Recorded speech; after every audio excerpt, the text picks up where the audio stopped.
So you're going to need one green block for sure here. If you have these kind of wedges or these kinds of foamy blocks, you'll need one for sure. You might even need two. If you're tighter in the hips, you might want to take your yoga bricks and have a seat on these, making yourself a little bench and then sitting in the middle. And you could also use some folded blankets, but you want to have the blankets fairly compact and fairly high if you're going to use the blankets so that they're offering a fair bit of support. So I'll show you a bit about how you would know how much height you need under your hips. So I'm going to start in Dandasana. So bringing myself to one green block, extending my legs out. And then I'm going to bring my right foot comfortable distance to my groin, and then my left foot. I'm lining up the soles of my feet here and letting the knees fall out to the side and down as much as my knees will today or your knees will today. If when you sit like this, your legs are up like this, so if you bring your hands to the top of your pelvis, where your pelvic bone is here, and your knees are up equal or higher than that, you need more height underneath your hips. So if that's the case, take another green block or put a blanket, or again, take your bricks and give yourself some more height, either like this or like this. So you want to be able to feel like you can easily lift and extend this line here. And if your legs are up quite a bit, you're going to be sitting like this. You'll have a lot of trouble lengthening the spine. So if you notice that your knees are up, take a moment to add some more height underneath your hips.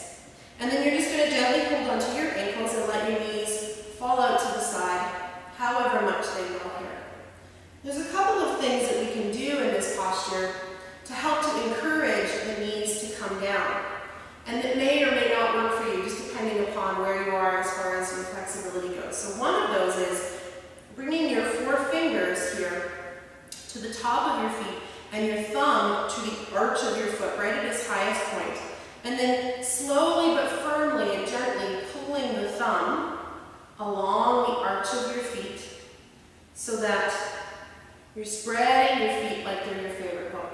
Now for some of you, you might have noticed that your knees drop down lower when you did that. And for some of you, it won't. So it just depends whether it's your inner thigh or your hip flexors that are holding you back here. So that's one thing you can do.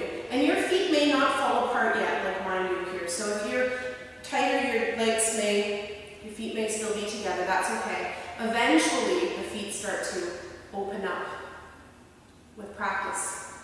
And then from here, you can find your hip flexors. So the little tight muscles right in here that connect your knees that connect your knees and your thighs to your hips. These are the ones that you feel in lunges, so that's how you'll know if you're in the right area. And then your thumbs gently to those muscles.